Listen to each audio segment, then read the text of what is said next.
The next one is next gland is pancreas. നമുക്കറിയാം pancreas is a heterocrine gland because it functions as both endocrine and exocrine glands. Endocrine ഗ്ലാൻഡായിട്ടും exocrine ഗ്ലാൻഡായിട്ടും work ചെയ്യുന്ന ഒരു ഗ്ലാൻഡാണ് pancreas എന്ന് പറയുന്നത്. നമ്മൾ എക്സോക്രൈൻ ഗ്ലാൻഡ് അതായത് പ്രൊഡ്യൂസസ് എൻസൈംസ് എന്നുള്ളത് നമ്മൾ പറഞ്ഞു കഴിഞ്ഞു ത്രൂ ഡക്ട്സ്. എൻഡോക്രൈൻ എന്ന് പറഞ്ഞാൽ ഡക്ട്ലെസ് ആണ്, അതായത് the produces hormones and the released in to the blood stream. Okay, അതാണ് അതിൻ്റെ എൻഡോക്രൈൻ പാർട്ട് എന്ന് പറയുന്നത്. അപ്പോൾ എൻഡോക്രൈൻ പാർട്ടിൻ്റെ പേര് ഐലറ്റ്സ് ഓഫ് ലാംഗർഹാൻസ് എന്നാണ്. എൻഡോക്രൈൻ പാർട്ടിൻ്റെ പേര് ഐലറ്റ്സ് ഓഫ് ലാംഗർഹാൻസ് എന്നാണ്. ഇത് പാൻക്രിയാസിൻ്റെ ഒരു ക്രോസ് സെക്ഷൻ്റെ ഡീറ്റെയിൽ വ്യൂ ആണ്. അതിൽ ഐലറ്റ്സ് ഓഫ് ലാംഗർഹാൻസ് കാണിക്കുന്നുണ്ട്. ഐലറ്റ്സ് ഓഫ് ലാംഗർഹാൻസിൽ മെയിനായിട്ടും 3 ടൈപ്സ് ഓഫ് സെൽസ് ആണ് കാണുന്നത്: alpha cell, beta cell and delta cells. Okay, alpha, beta, delta.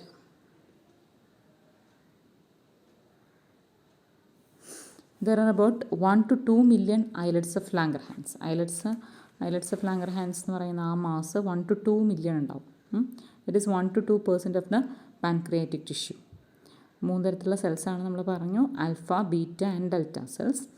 Alpha cells and beta cells in the islet secretes peptide hormone such as glucagon and insulin.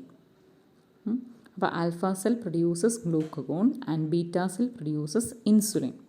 So, insulin is a hormone produced by the beta cells of islets of Langerhans in the pancreas. And glucagon is produced by the alpha cells of the islets of Langerhans in the pancreas. These two hormones together constitute the glucose homeostasis in the body. അതായത് glucose metabolism ഒരു normalise സ്റ്റേറ്റിൽ നടന്നു പോകാൻ സഹായിക്കുന്നത് ഈ 2 ഹോർമോൺസാണ്. ഗ്ലൂക്കോസിൻ്റെ amount, ആ homeostasis എന്ന് പറഞ്ഞാൽ ഒരു നോർമലൈസ് കണ്ടീഷൻ നിലനിർത്തുക, അതിന് സഹായിക്കുന്നത് this insulin and glucagon. Then functions of glucagon. First one, glucagon. It is otherwise known as hyper glycaemic factor. Hyper means high, glycaemic എന്ന് പറഞ്ഞാൽ ഗ്ലൂക്കോസ് കണ്ടൻറ്റ് കൂട്ടുക, അതാണ് അവിടെ നടക്കുന്നത്. It acts on hepatocytes. What are hepatocytes? നമുക്കറിയാം hepatic എന്ന് പറയുന്ന word related to ലിവറാണ്. ഹെപ്പാറ്റോസൈറ്റ്സ് എന്ന് പറഞ്ഞാൽ ലിവർ സെൽസ്, നമ്മൾ കണ്ടതാണ് ഹെപ്പാറ്റോസൈറ്റ്സ്. And stimulates ഗ്ലൈക്കോജനോലൈസിസ്. അതായത് ഗ്ലൈക്കോജനോലൈസിസ് എന്ന് പറയുമ്പോൾ എന്തിനാണ് ലൈസിസ് എന്ന് പറഞ്ഞാൽ ജനസിസ് എന്ന് പറഞ്ഞാൽ ഫോർമേഷനും ലൈസിസ് എന്ന് പറഞ്ഞാൽ ഡിസ്ട്രക്ഷനുമാണ് അല്ലെങ്കിൽ ബ്രേക്ക് ഡൗണുമാണ്. അപ്പോൾ ഇവിടെ എന്തിനാണ് ലൈസിസ് നടത്തുന്നത്? ഗ്ലൈക്കോജനെ. Glycogen is stored in the liver cells, and the stored glycogen is break down into glucose and it is transferred to the bloodstream. As a result, the blood glucose level will be high. Blood glucose level ne കൂട്ടാൻ വേണ്ടിയിട്ട് ഗ്ലൈക്കോജനെ break down ചെയ്ത് glucose ആക്കി മാറ്റുക. ആ function ചെയ്യുന്ന ആളാണ് glucagon. Results in increased blood sugar level, that is hyperglycaemia. It also stimulates gluconeogenesis. Gluconeogenesis നമ്മൾ നേരത്തെ കണ്ടതാണ് അഡ്രിനൽ ഗ്ലാൻഡിൻ്റെ കാര്യത്തിൽ. ഗ്ലൂക്കോകോർട്ടിക്കോയിഡ്സ് ചെയ്യുന്ന ഒരു ഫങ്ഷനാണ്. It stimulates gluconeogenesis. What is gluconeogenesis? Gluconeogenesis is the formation of glucose from non-carbohydrate sources. നമുക്കറിയാം സാധാരണ കാർബോഹൈഡ്രേറ്റ് മെറ്റബോളിസത്തിൻ്റെ ലാസ്റ്റ് പ്രോഡക്റ്റാണ് ഗ്ലൂക്കോസ് എന്ന് പറയുന്നത്, എൻഡ് പ്രോഡക്റ്റാണ്. പക്ഷേ വേറെ പ്രോട്ടീൻ, ഫാറ്റ് അതുപോലെയുള്ള സാധനങ്ങളെ ബ്രേക്ക് ഡൗൺ ചെയ്തിട്ട് ഗ്ലൂക്കോസിനെ സിന്തസൈസ് ചെയ്യാം. That process is called gluconeogenesis. So this hormone glucagon promotes or stimulates gluconeogenesis. It reduces the cellular glucose uptake and utilization. അതായത് സെൽസ് ഗ്ലൂക്കോസിനെ യൂട്ടിലൈസ് ചെയ്യുന്നത് കുറയ്ക്കും. In effect blood glucose level high ആയിട്ട് നിർത്താൻ വേണ്ടിയിട്ട് blood glucose ലെവലിനെ കൂട്ടാൻ സഹായിക്കുന്ന ഹോർമോണാണ് glucagon. അപ്പോൾ അതെങ്ങനെയാണ് വർക്ക് ചെയ്യുന്നത്? നമ്മൾ നേരത്തെ കാൽഷ്യത്തിൻ്റെ പഠിച്ചില്ലേ, ബ്ലഡിലെ calcium level, thyroid and parathyroid, calcitonin and parathyroid hormone PTH, അത് കാൽഷ്യം ഹോമിയോസ്റ്റസിന് സഹായിക്കുന്നു എന്ന് പറഞ്ഞ് പഠിച്ച പോലെയാണ് ഇവിടെ ഗ്ലൂക്കോസ് മെറ്റബോളിസം അല്ലെങ്കിൽ ഗ്ലൂക്കോസ് ഹോമിയോസ്റ്റസിന് സഹായിക്കുന്ന ഹോർമോൺസാണ് ഗ്ലൂക്കഗോണും ഇൻസുലിനും. ഗ്ലൂക്കഗോണിൻ്റെ ഫംഗ്ഷൻ ലിവറിൽ ഡെപ്പോസിറ്റ് ചെയ്ത് വെച്ചിരിക്കുന്ന ഗ്ലൈക്കോജനെ ബ്രേക്ക് ഡൗൺ ചെയ്ത് ഗ്ലൂക്കോസ് ആക്കി മാറ്റുക. അത് ബ്ലഡ് ഗ്ലൂക്കോസ് ലെവൽ കൂട്ടുക. അപ്പോൾ ഒന്നുകിൽ ഈ ഗ്ലൈക്കോജനെ കൺവേർട്ട് ചെയ്യാം, that is glycogenolysis, or gluconeogenesis, that is synthesis of glucose formation from non-carbohydrate source. അതുപോലെ സെല്ലുലാർ ഗ്ലൂക്കോസ് അപ്ടേക്കിനെ റെഡ്യൂസ് ചെയ്യുക. ഇതൊക്കെ ഗ്ലൂക്കഗോണിൻ്റെ ഫങ്ഷനാണ്. അങ്ങനെയാണ് അതൊരു ഹൈപ്പർ ഗ്ലൈസീമിക് ഫാക്ടറായിട്ട് ആക്ട് ചെയ്യുന്നത്. Next one is insulin. Insulin is a hypoglycaemic factor. നേരത്തെ നമ്മൾ പറഞ്ഞത് ഹൈപ്പർ ആയിരുന്നു, ഇപ്പോൾ പറയുന്നത് insulin is a hypoglycaemic factor. അതെന്ത് ഫംഗ്ഷനാണ് ചെയ്യുന്നത്? It acts on hepatocytes and adipocytes and enhances cellular glucose uptake and utilisation. അതായത് സെൽസിനെ കൂടുതൽ ഗ്ലൂക്കോസിനെ ഉപയോഗിക്കാൻ പ്രേരിപ്പിക്കുന്ന ആളാണ് ആര്? ഇൻസുലിൻ എന്ന് പറയുന്നത്. So blood glucose level rapidly moves down. അപ്പം ബ്ലഡ് ഗ്ലൂക്കോസ് എന്ത് ചെയ്യും? പെട്ടെന്ന് ഹെപ്പാറ്റോസൈറ്റിലേക്കും അഡിപ്പോസൈറ്റിലേക്കും ഒക്കെ പോകുന്നതുകൊണ്ട് ബ്ലഡ് ഗ്ലൂക്കോസ് ലെവൽ കുറയും. അതാണ് ഹൈപ്പോഗ്ലൈസീമിയ എന്ന് പറയുന്നത്. Also it stimulates glycogenesis. എന്തിനാണ് സ്റ്റിമുലേറ്റ് ചെയ്യുന്നത്? ജനസിസിനെ. എന്തിൻ്റെ ജനസിസിനെ? ഗ്ലൈക്കോജൻ്റെ ഫോർമേഷനെ. ഗ്ലൈക്കോജൻ എവിടെ നിന്നാണ് ഉണ്ടാകുന്നത്? ഗ്ലൂക്കോസിൽ നിന്ന്. അപ്പോൾ ഗ്ലൂക്കോസിനെ ഗ്ലൈക്കോജനാക്കി മാറ്റി അതിനെ ലിവറിൽ സ്റ്റോർ ചെയ്യാൻ സഹായിക്കുന്നത് ഇൻസുലിൻ. അതേ ഗ്ലൈക്കോജനെ ഗ്ലൂക്കോസ് ആക്കി സ്പ്ലിറ്റ് ചെയ്യാൻ സഹായിക്കുന്നത് ഗ്ലൂക്കഗോൺ. അപ്പോൾ ഗ്ലൂക്കഗോണിനും ഇൻസുലിനും ഓപ്പോസിറ്റ് ആക്ഷനാണുള്ളത്. ഇൻസുലിൻ ബ്ലഡ് ഗ്ലൂക്കോസ് ലെവലിനെ കുറയ്ക്കുമ്പോൾ ഗ്ലൂക്കഗോൺ ബ്ലഡ് ഗ്ലൂക്കോസ് ലെവലിനെ കൂട്ടുകയാണ് ചെയ്യുന്നത്. ഓക്കെ, ഇനി ഇതിൻ്റെ ഡിസോർഡറാണ് പറയുന്നത്. Disorder diabetes mellitus. ശ്രദ്ധിക്കുക, ഡയബറ്റിസ് മെലിറ്റസ് തന്നെയാണ്. It is a disorder due to the prolonged hyperglycaemia. അതായത് ബ്ലഡ് ഗ്ലൂക്കോസ് ലെവൽ വളരെയധികം കൂടിയിരിക്കുക, കുറേ അനവധി സമയം ബ്ലഡ് ഗ്ലൂക്കോസ് ലെവൽ കൂടിയിരിക്കുന്ന ആ ഒരു ഫിനോമിനൻ അല്ലെങ്കിൽ ആ സിറ്റുവേഷന് പറയുന്ന പേരാണ് ഡയബറ്റിസ് മെലിറ്റസ്. അതിൻ്റെ സിംറ്റം എന്ന് പറഞ്ഞാൽ ലോസ് ഓഫ് ഗ്ലൂക്കോസ് ത്രൂ യൂറിനിൽ കൂടെ ഗ്ലൂക്കോസ് പോവുക, and formation of harmful compounds like ketone ബോഡീസൊക്കെ യൂറിനിൽ കൂടെ പോവുക. കീറ്റോനൂറിയ, ഗ്ലൂക്കോസൂറിയ എന്നൊക്കെ പറയും. Treatment is insulin therapy. നമ്മൾ കണ്ടിട്ടില്ലേ, ഡയബറ്റിക് ആയിട്ടുള്ള ആൾക്കാർ ഇൻസുലിൻ ഇഞ്ചെക്റ്റ് ചെയ്യും. അപ്പോൾ ഇൻസുലിൻ എന്താ ചെയ്യുന്നത്? ഡയബറ്റിസ് എന്ന് പറഞ്ഞാൽ എന്താ? ബ്ലഡ് ഗ്ലൂക്കോസ് ലെവൽ കൂടിയിരിക്കുന്നതാണ് ഡയബറ്റിസ് എന്ന് പറയുന്നത്. അപ്പോൾ ഇൻസുലിൻ എന്ന് പറയുന്ന ഹോർമോൺ ചെയ്യുന്നത് എന്താണ്? ബ്ലഡ് ഗ്ലൂക്കോസ് ലെവലിനെ കുറയ്ക്കുക. അതായത് ഗ്ലൈക്കോജനാക്കി മാറ്റിക്കൊണ്ട് ഗ്ലൂക്കോസിൻ്റെ എമൗണ്ട് ബ്ലഡിൽ കുറയ്ക്കുന്നതാണ് നോർമലായിട്ട് കാണുന്ന ഇൻസുലിൻ്റെ ഫങ്ഷൻ. സാധാരണഗതിയിൽ ഒരുപാട് ബ്ലഡ് ഗ്ലൂക്കോസ് ലെവൽ കൂടാൻ പാടില്ല. ഒരു 80-100 ആ റേഞ്ചിലൊക്കെ നിൽക്കണം. അപ്പോൾ അതിലും കൂടുതലാകുമ്പോഴാണ് നമ്മൾ ഇൻസുലിൻ ഉപയോഗിക്കുന്നത്. അതാണ് ഇൻസുലിൻ തെറാപ്പി എന്ന് പറയുന്നത്. ഓക്കെ, ഇനി ഈ ഡയബറ്റിസ് മെലിറ്റസ് എന്ന് കേൾക്കുമ്പോൾ നമുക്ക് അതിനോട് ബന്ധപ്പെടുത്തി വേറൊരു വാക്ക് നമ്മൾ പഠിച്ചിട്ടുണ്ട്, അതുപോലെ ഇരിക്കുന്ന ഡയബറ്റിസ് ഇൻസിപ്പിഡസ്. ഓർമ്മയുണ്ടോ? ഡയബറ്റിസ് മെലിറ്റസ് എന്ന് പറഞ്ഞു കഴിഞ്ഞാൽ അത് ഇൻസുലിൻ്റെ കുറവ് മൂലം അല്ലെങ്കിൽ ബ്ലഡിലെ ഗ്ലൂക്കോസ് ലെവൽ കൂടുന്നത് കൊണ്ട് ഉണ്ടാകുന്ന ഒരു ഡിസീസാണ് ഡയബറ്റിസ് മെലിറ്റസ്. ശരിക്കും നമ്മൾ ടിപ്പിക്കൽ ഡയബറ്റിക് എന്ന് പറയുന്നത്. അതിൻ്റെ സിംറ്റംസ് എന്ന് പറഞ്ഞാൽ ഇടയ്ക്കിടയ്ക്ക് യൂറിനേഷൻ ഉണ്ടാവുക, കൂടുതലായിട്ട് യൂറിൻ പോവുക, യൂറിനിൽ കൂടെ ഗ്ലൂക്കോസ് പോവുക, അതുപോലെ വളരെ ദാഹം, ഭയങ്കരമായ വിശപ്പ് തോന്നുക, ഇതൊക്കെ ഡയബറ്റിക് ആവുന്നതിൻ്റെ സിംറ്റംസാണ്. അത് ഡയബറ്റിക് മെലിറ്റസിൻ്റെ സിംറ്റംസാണ്. ഇനി ഡയബറ്റിസ് ഇൻസിപ്പിഡസ് എന്ന് പറയുന്ന ആളുണ്ട്, കേട്ടിട്ടുണ്ടോ? അതെപ്പോഴും ഉണ്ടാവുക? It results from the hyposecretion of ADH അല്ലെങ്കിൽ ആൻറ്റി ഡൈയൂററ്റിക് ഹോർമോൺ. ADHൻ്റെ കുറവാണ് ഉണ്ടാകുന്നത് ഡയബറ്റിസ് ഇൻസിപ്പിഡസും. ഇൻസുലിൻ്റെ കുറവ് മൂലം ഉണ്ടാകുന്നത് ഡയബറ്റിസ് മെലിറ്റസും. ADHൻ്റെ സിംറ്റംസ് എന്തൊക്കെയായിരുന്നു? Excretion of large amount of urine കുറേ പോവുക, തേഴ്സ്റ്റ്, ഡീഹൈഡ്രേഷൻ, അതൊക്കെ ഉണ്ടാകുന്നതാണ് ADH എന്ന് പറയുന്നത്. Anti diuretic hormone. ഓക്കെ,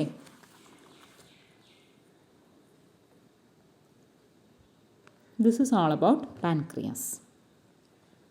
പാൻക്രിയാസിൽ നമ്മൾ എന്തൊക്കെ പറഞ്ഞു? ഹെറ്ററോക്രൈൻ ഗ്ലാൻഡാണ്. Both exocrine and endocrine functions. Exocrine function is the release of enzymes through specified ducts. Endocrine function means release of hormones directly into the bloodstream. അത് മെയിനായിട്ടും islets of Langerhans ആണ് endocrine part. Islets of Langerhans consists of 3 types of cells: alpha, beta and delta cells. Alpha cells produces glucagon while beta cell produces insulin. പിന്നെ functions, ഗ്ലൂക്കോഗോണിൻ്റെ function എന്ന് പറഞ്ഞാൽ it acts as a hyper glycaemic factor. That is it increases the blood glucose level by inducing glycogenolysis അല്ലെങ്കിൽ gluconeogenesis or reduces glucose uptake by the cells. ഇനി hypoglycaemic factor എന്ന് പറയുമ്പോൾ it acts on hepatocytes and adipocyte and enhances cellular glucose uptake. അതായത് ബ്ലഡിലെ glucose level കുറയ്ക്കുകയാണ് ചെയ്യുന്നത്. Stimulates glycogenesis. Then the diseases diabetes mellitus, അത് hyper ഗ്ലൈസീമിയാണ് diabetic mellitus ഉണ്ടാക്കുന്നത്. സിംറ്റം എന്ന് പറയുമ്പോൾ ഗ്ലൂക്കോസ് യൂറിനിൽ കൂടെ പോവുക, കീറ്റോൺ ബോഡീസ് പോവുക, അതൊക്കെയാണ്. ട്രീറ്റ്മെൻറ്റ് സാധാരണ ഇൻസുലിനാണ്. ഇൻസുലിൻ കൊണ്ടുള്ള ട്രീറ്റ്മെൻറ്റാണ് ചെയ്യാറ്. ഇനി നെക്സ്റ്റ് കാറ്റഗറിയിൽ വരുന്നത് അല്ലെങ്കിൽ നെക്സ്റ്റ് എൻഡോക്രൈൻ ഗ്ലാൻഡ്സ് എന്ന് പറയുന്നത് ഗൊണാഡ്സ് ആണ്. ഗൊണാഡ്സ് എന്ന് പറഞ്ഞാൽ റീപ്രൊഡക്റ്റീവ് ഓർഗൻസ് ആണ്. Togetherly called as gonads. മെയിൽസിലാണെങ്കിൽ ടെസ്റ്റിസ് ഉണ്ടാവും, ഫീമെയിലിനാണെങ്കിൽ ഓവറി. ടെസ്റ്റിസ് എന്ന് പറഞ്ഞു കഴിഞ്ഞാൽ it is the male primary sex organ. ഇതാ ഈ കാണുന്നതാണ് ടെസ്റ്റിസ് എന്ന് പറയുന്നത്. ഇതാണ് മെയിൽ സെക്സ് ഓർഗൻ എന്ന് പറയുന്നത്. അതുപോലെ മെയിൽ എൻഡോക്രൈൻ ഗ്ലാൻഡുമാണ്. A pair of testis is present in the scrotal sac. ഒരു മെയിൽസിലാണെങ്കിൽ നമ്മുടെ കേസിൽ ഓവറി കാണുന്നത് നമ്മുടെ അബ്ഡോമിനൽ ക്യാവിറ്റിയുടെ ഉള്ളിലാണ്. പക്ഷേ മെയിൽസിലാണെങ്കിൽ അവരുടെ സ്പെർമറ്റോജനസിസ് നടക്കാൻ വേണ്ടി, സ്പേം പ്രൊഡക്ഷന് വേണ്ടി അല്ലെങ്കിൽ ബീജം ഉണ്ടാവാൻ വേണ്ടിയിട്ട് അവരുടെ ടെസ്റ്റിസ് അബ്ഡോമിനൽ ക്യാവിറ്റിയുടെ ഉള്ളിലാണ് ഇരിക്കുന്നതെങ്കിൽ നടക്കില്ല. അപ്പോൾ അത് പുറത്തേക്ക് ഡിസെൻഡ് ചെയ്ത് ഒരു സഞ്ചി പോലത്തെ സാധനത്തിൽ തൂങ്ങിക്കിടക്കുകയാണ് ചെയ്യുക. ആ സഞ്ചിക്കാണ് നമ്മൾ സ്ക്രോട്ടൽ സാക്ക് എന്ന് പറയുന്നത്. അതിനെയാണ് ടെസ്റ്റിസ് എന്ന് പറയുന്നത്. അതിൻ്റെ ഉള്ളിലാണ് മെയിൽ റീപ്രൊഡക്റ്റീവ് സിസ്റ്റം കാണുന്നത്. ഉള്ളിലാണ് ടെസ്റ്റിസ് എന്ന് പറയുന്നത്. അപ്പോൾ ടെസ്റ്റിസ് പെയർഡ് ആയിട്ടുള്ള ഒരു സ്ട്രക്ചറാണ് സ്ക്രോട്ടൽ സാക്കിൻ്റെ ഉള്ളിൽ. ദെൻ നമ്മൾ ടെസ്റ്റിസിൻ്റെ ഡിസെക്ഷൻ എടുത്ത് നോക്കിക്കഴിഞ്ഞാൽ ടെസ്റ്റിസിൻ്റെ ഉള്ളിൽ ധാരാളം സെമിനിഫറസ് ട്യൂബ്യൂൾസും ഉണ്ടാവും, ഇൻറ്റർസ്റ്റീഷ്യൽ ടിഷ്യൂ ഉണ്ടാവും. അതുപോലെ അതിൻ്റെ ഇടയ്ക്ക് കാണുന്ന വേറെ സെൽസാണ് ലേഡിക് സെൽസ്. ഇതൊക്കെ ഇമ്പോർട്ടൻ്റ് ആണ്. സെമിനിഫറസ് ട്യൂബ്യൂളിൻ്റെ നമ്മൾ ക്രോസ് സെക്ഷൻ അല്ലെങ്കിൽ ടെസ്റ്റിസിൻ്റെ ക്രോസ് സെക്ഷൻ എടുത്താൽ അതിൽ കുറേ സെമിനിഫറസ് ട്യൂബ്യൂളുണ്ട്. നിങ്ങൾക്ക് കാണാം seminiferous ട്യൂബ്യൂളുണ്ട്.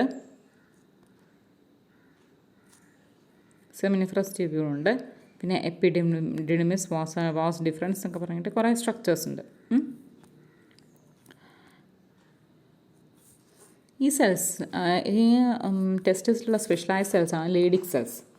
These Leydig cells produces androgen. അതായത് മെയിലായിട്ടും ടെസ്റ്റോസ്റ്റിറോൺ എന്ന് പറയുന്ന ഹോർമോണിനെ പ്രൊഡ്യൂസ് ചെയ്യുന്നത് ആരാണ്? ഈ പറയുന്ന ലേഡിക് സെൽസാണ്. ഈ ടെസ്റ്റിസിൻ്റെ ഫംഗ്ഷൻ എന്ന് പറഞ്ഞു കഴിഞ്ഞാൽ, അപ്പോൾ ടെസ്റ്റിസിൻ്റെ ക്രോസ് സെക്ഷൻ എടുത്ത് നോക്കിക്കഴിഞ്ഞാൽ നമുക്കതിൽ സെമിനിഫറസ് ട്യൂബ്യൂൾ കാണാം, ലേഡിക് സെൽസും കാണാം. ആൻഡ്രോജൻ്റെ ഫംഗ്ഷൻ എന്ന് പറയുമ്പോൾ regulate the development, maturation and functioning of accessory organs. Accessory sex organs ഉണ്ടാവുമല്ലോ, അതിൻ്റെ ഡെവലപ്മെൻറ്റ്, ഫങ്ഷൻ, അതിനെയൊക്കെ കൺട്രോൾ ചെയ്യുന്നതാണ് ആൻഡ്രോജൻ അല്ലെങ്കിൽ ടെസ്റ്റോസ്റ്റിറോൺ എന്ന് പറയുന്ന hormone. It also stimulate spermatogenesis. Spermatogenesis എന്ന് പറഞ്ഞാൽ സ്പേം ഫോമേഷൻ. നേരത്തെ പറഞ്ഞു ജനസിസ് എന്ന് പറഞ്ഞാൽ ഫോമേഷനാണ്.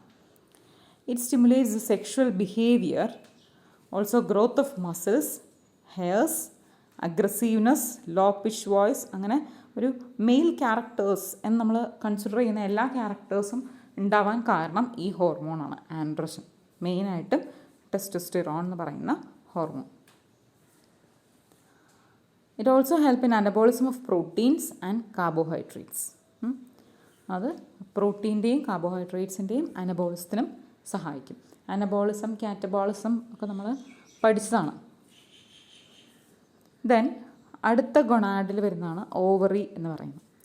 ഓവറിയും പെയർഡാണ് ഫീമെയിലിൻ്റെ കേസിൽ. Paired of ovary is located in the abdominal region. അബ്ഡമിൻ്റെ ഉള്ളിലാണ് ഓവറി കാണുന്നത്. It produces 1 ovum during each menstrual cycle. ഒരു മെൻസ്ട്രുവൽ സൈക്കിളിൻ്റെ സമയത്ത് ഒരു ആർത്തവ ചക്രത്തിൽ സാധാരണഗതിയിൽ നമ്മൾ 28 days ആണ് ഒരു മെൻസ്ട്രുവൽ സൈക്കിളിന് കൺസിഡർ ചെയ്യുന്നത്, 28 ദിവസം. ആ 28 ദിവസത്തിനിടയ്ക്ക് ഒരു ഓവം റിലീസ് ചെയ്യപ്പെടും. ടിപ്പിക്കലി നമ്മൾ പറയുമ്പോൾ 14th day or 13th day എന്നൊക്കെ പറയും ഓവം റിലീസ് ചെയ്യും. അങ്ങനെയാണ് ടിപ്പിക്കൽ കാണുന്നത്. ഇതൊരു ടിപ്പിക്കൽ കാൽക്കുലേഷനാണ് കേട്ടോ. പിന്നെ ഓവറി ഉണ്ടായിരിക്കുന്നത്, ഓവറിയുടെ ഉള്ളിൽ ധാരാളം ഫോളിക്കിൾസ് ഉണ്ട്, അതുപോലെ സ്ട്രോമൽ ടിഷ്യൂ ഉണ്ട്. ഈ ഫോളിക്കിൾ ഈസ്ട്രജൻ എന്ന് പറയുന്ന ഒരു സ്റ്റിറോയിഡ് ഹോർമോൺ ഉണ്ടാക്കും. അതാണ് ഒരു ഇമ്പോർട്ടൻ്റ് ആയിട്ടുള്ള ഫീമെയിൽ സെക്സ് ഹോർമോണാണ് ഈസ്ട്രജൻ. അതുപോലെ ഈ കാണുന്നതാണ് ഓവറിയുടെ, ഈ കാണുന്നതാണ് ഫീമെയിൽ റീപ്രൊഡക്റ്റീവ് സിസ്റ്റം എന്ന് പറയുന്നത്. ഫീമെയിൽ റീപ്രൊഡക്റ്റീവ് സിസ്റ്റത്തിൽ ഈ കാണുന്ന 2 ഓവറി, പിന്നെ ഇത് ഒവിഡക്റ്റ്, ഈ കാണുന്നത് യൂട്രസ്, ഇത് സെർവിക്സ്, ദിസ് ഇസ് വജൈന. ഇങ്ങനെയാണ് ഓവറിയുടെ സ്ട്രക്ചർ എന്ന് പറയുന്നത്. ഫീമെയിൽ റീപ്രൊഡക്റ്റീവ് സിസ്റ്റത്തിൻ്റെ സ്ട്രക്ചർ എന്ന് പറയുന്നത്. അപ്പോൾ ഈ ഓവറിയിൽ നിന്ന് ഓവറിയുടെ സൈഡ് വാൾസ് ഒക്കെ റപ്ചർ ചെയ്ത് ഒരു ഓവം റിലീസ് ചെയ്യപ്പെടും. ആ ഓവം ഇങ്ങനെ ഈ ഫെലോപ്പിയൻ ട്യൂബിൽ കൂടി കടന്ന് ഈ പറയുന്ന പോലെ മൂവ് ചെയ്യും. അപ്പോൾ ഇവിടെ എത്തുമ്പോൾ ഫെലോപ്പിയൻ ട്യൂബിൽ ഒരു പെർട്ടിക്കുലർ പൊസിഷൻ ഉണ്ട്. That position is called ampulla isthmus junction. നമുക്ക് അത്രയൊന്നും വേണ്ട, എന്നാലും ആ ഭാഗത്തെത്തുമ്പോൾ സ്പേം വന്നിട്ടുണ്ടെങ്കിൽ sperm is released in to the vagina. സ്പേംസിനെ വജൈനയിലേക്കാണ് റിലീസ് ചെയ്യുക, സെമൻ എന്ന് പറയുന്ന ഫ്ലൂയിഡായിട്ട്. അപ്പോൾ ഈ സ്പേം എന്ത് ചെയ്യും, ഇങ്ങനെ മുകളിലേക്ക് മൂവ് ചെയ്യും. അതേസമയം തന്നെയാണ് ഇവിടെ ഓവം ഉണ്ടെങ്കിൽ this will fuse and produces zygote. അതാണ് ഫെർട്ടിലൈസേഷൻ എന്ന് പറയുന്നത്. അപ്പോൾ ഈ ഓവറി റപ്ചർ ചെയ്തിട്ട് എന്ത് സംഭവിക്കും? ഇതാണ് റപ്ചർ ചെയ്ത് കാണിച്ചിരിക്കുന്നത്, റപ്ചർ ചെയ്യാണ്. പലതരത്തിലുള്ള ഫോളിക്കിൾ ഉണ്ട്, ഉണ്ടാവും. ഇതൊക്കെ ഫോളിക്കിൾസാണ്, ഈ ലേബൽ ചെയ്യുന്നതൊക്കെ ഫോളിക്കിളാണ്. At different stages of maturation, അതായത് പ്രൈമറി, സെക്കൻഡറി, ടേർഷ്യറി, ഗ്രാഫിയൻ എന്ന് പറഞ്ഞിട്ട് പലതരത്തിലുള്ള ഫോളിക്കിൾസ് ഉണ്ട്. അതൊക്കെ നമ്മൾ അടുത്ത കൊല്ലം പഠിക്കും. അപ്പോൾ ആ ഫോളിക്കിളിലെ ഏറ്റവും മെച്യൂർ ഫോളിക്കിളിനെ പറയുന്ന പേരാണ് ഗ്രാഫിയൻ ഫോളിക്കിൾ. ഈ ഗ്രാഫിയൻ ഫോളിക്കിൾ റപ്ചർ ചെയ്യും, അതങ്ങ് പൊട്ടും. എന്നിട്ട് ഓവത്തിനെ പുറത്തേക്ക് റിലീസ് ചെയ്യും. കണ്ടോ, റിലീസ്ഡ് ഓവം. അപ്പോൾ ഈ ഗ്രാഫിയൻ ഫോളിക്കിളിൻ്റെ റംനൻസിലെ ബാക്കി ഭാഗങ്ങൾ, അത് കോർപ്പസ് ലൂട്ടിയം എന്ന് പറയുന്ന സ്ട്രക്ചർ ഫോം ചെയ്യും. Corpus luteum. This corpus luteum produces a hormone called progesterone. It is also a female sex hormone. Progesterone എന്ന് പറയുന്ന ഹോർമോൺ ഉണ്ടാക്കും. This progesterone is essential for the maintenance of uterine wall. യൂട്രസിൻ്റെ inner wall, ഉൾഭാഗത്തുള്ള യൂട്രസിൻ്റെ ഭിത്തി, endometrium എന്നറിയപ്പെടുന്ന ഭിത്തിയെ preserve ചെയ്യാൻ, എൻഡോമെട്രിയത്തിൻ്റെ ഗ്രോത്തിനും മെയിൻ്റനൻസിനും ഡെവലപ്മെൻറ്റിനും ഒക്കെ ആവശ്യമായിട്ടുള്ള ഹോർമോണാണ് progesterone. Progesterone is secreted by corpus luteum. It is also a steroid hormone. Then ഈസ്ട്രജൻ്റെ ഫംഗ്ഷൻ എന്ന് പറയുന്നത് stimulates growth and activities of female secondary sex organ. Female secondary sex ഓർഗൻസിൻ്റെ ഡെവലപ്മെൻറ്റ്, അതിൻ്റെ ഗ്രോത്ത്, ആക്ടിവിറ്റി, അതിനെയൊക്കെ കൺട്രോൾ ചെയ്യാം. Also development of ovarian follicles. നമ്മൾ നേരത്തെ പറഞ്ഞില്ലേ, ഓവറിയുടെ ഉള്ളിൽ ഫോളിക്കിൾസ് ഉണ്ട് at different stages of maturity. അതായത് ഗ്രാഫിയൻ, പ്രൈമറി, സെക്കൻഡറി, ടേർഷ്യറി എന്നൊക്കെ പറഞ്ഞാൽ ഡിഫറെൻറ്റ് ഫോളിക്കിൾസ് ആണുള്ളത്. അപ്പോൾ അതിൻ്റെ മെച്യൂറേഷനെ സഹായിക്കുന്നതും ഈസ്ട്രജനാണ്. Also female secondary sex characters, അതായത് high pitch voice, sexual behaviour, അതിനെയൊക്കെ കൺട്രോൾ ചെയ്യുന്നതും ഈസ്ട്രജനാണ്. അതുപോലെ മാമറി ഗ്ലാൻസിൻ്റെ ഡെവലപ്മെൻറ്റ്, അങ്ങനെ ആ female sex organs, female sexual characters അല്ലെങ്കിൽ സെക്ഷുവൽ ലൈഫ് ലീഡ് ചെയ്യാൻ വേണ്ടിയിട്ടുള്ള ക്യാരക്ടേഴ്സിനെയൊക്കെ കൺട്രോൾ ചെയ്യുന്നത് ഈസ്ട്രജനാണ്. ഫീമെയിലിൻ്റെ ക്യാരക്ടേഴ്സ് എന്തൊക്കെയാണ്? ബ്രസ്റ്റ് ഡെവലപ്മെൻറ്റ്, അതുപോലെ തന്നെ ഹെയേഴ്സ്, അണ്ടർ ആംസിലെ ഹെയേഴ്സ്, പ്യൂബിക് ഹെയേഴ്സ്, അതുപോലെ നമ്മുടെ ഹിപ്പ് റീജിയൻ, പ്യൂബിക് റീജിയൻ, ആ നമ്മുടെ ഹിപ്പ് റീജിയൻ കുറച്ചും കൂടെ ബ്രോഡനായിരിക്കും കമ്പയർഡ് ടു മെയിൽസ്. ഇതിനൊക്കെ സഹായിക്കുന്നത് ഈസ്ട്രജനാണ്. Then functions of progesterone. It supports pregnancy. ഏറ്റവും ഇമ്പോർട്ടൻ്റ് ആയിട്ടുള്ളൊരു ഫങ്ഷനാണ് പ്രഗ്നൻസിയെ പ്രൊമോട്ട് ചെയ്യുക അല്ലെങ്കിൽ മെയിൻറ്റെയിൻ ചെയ്യുക. It acts on mammary glands. ഞാൻ നേരത്തെ പറയാം എങ്ങനെ മെയിൻറ്റെയിൻ ചെയ്യുന്നത്. ഈ യൂട്രസിൻ്റെ ഉള്ളിൽ എൻഡോമെട്രിയം എന്ന് പറയുന്ന ഒരു വോളുണ്ട്, കണ്ടല്ലോ അല്ലേ? ഈ എൻഡോമെട്രിയം എന്ന് പറയുന്ന ഏറ്റവും ഉള്ളിലെ ഈ ലെയർ ഇങ്ങോട്ടാണ് ഇപ്പോൾ ഫെർട്ടിലൈസേഷൻ നടക്കുകയാണെങ്കിൽ സൈഗോട്ട് അല്ലെങ്കിൽ ഭ്രൂണം അതിനെ അറ്റാച്ച് ചെയ്യിക്കുന്നത് ഈ എൻഡോമെട്രിയത്തിലേക്കാണ്. അപ്പോൾ എൻഡോമെട്രിയത്തിൻ്റെ വാൾസ് നല്ല തിക്കനായിട്ട് നല്ല ഗ്ലാൻഡുലാർ, വാസ്കുലാർ, നന്നായിട്ട് ബ്ലഡ് വെസൽസ് ഒക്കെ ഉണ്ടായിരിക്കേണ്ടത് അത്യാവശ്യമാണ്. അപ്പോൾ അതിനെ അങ്ങനെ തന്നെ പിടിച്ചു നിർത്താൻ സഹായിക്കുന്ന ഹോർമോണാണ് പ്രൊജസ്ട്രോൺ എന്ന് പറയുന്നത്. ഈ പ്രൊജസ്ട്രോണിൻ്റെ എമൗണ്ട് കുറയുമ്പോഴാണ് ഈ എൻഡോമെട്രിയം എന്ത് ചെയ്യും?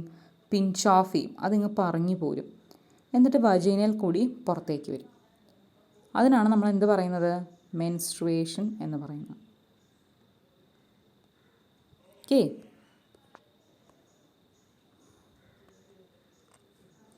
അപ്പോൾ ഗൊണാഡ്സിൽ പറയുന്നത്, ഗൊണാഡ്സ് എന്ന് പറഞ്ഞു കഴിഞ്ഞാൽ മെയിലിലെ testis and female ovary. Testis എന്ന് പറയുമ്പോൾ പ്രൈമറി സെക്സ് ഓർഗൻസ് ആണ് ഔട്ട്സൈഡ് ദ അബ്ഡമിനൽ ക്യാവിറ്റി. മെയിൽസിൽ അബ്ഡമിനൽ ക്യാവിറ്റിയുടെ പുറത്താണ് കാണുന്നത്, സ്ക്രോട്ടൽ സാക്കിലാണ് കാണുന്നത്.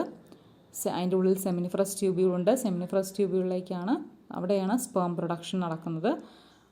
അവിടെ ഇൻറ്റർസ്റ്റീഷ്യൽ സെൽസ് ഉണ്ട്, അല്ലെങ്കിൽ ലേഡിക് സെൽസ് ഉണ്ട്.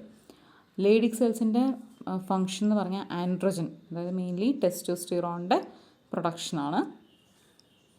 ഇനി ആൻഡ്രോജൻ്റെ ഫങ്ഷൻ എന്ന് പറഞ്ഞു കഴിഞ്ഞാൽ maturation and function of sex, male sex organs, spermatogenesis അതായത് സ്പേം ഫോർമേഷൻ, പിന്നെ സെക്ഷുവൽ ബിഹേവിയർ, അതുപോലെ മസിൽ ഗ്രോത്ത്, ഹെയർ, അഗ്രസീവ്നെസ്, മെയിൽസിന് കുറച്ചും കൂടെ അഗ്രസീവ്നെസ് ഉണ്ടാവുമല്ലോ, അതിനൊക്കെ സഹായിക്കുന്നത്.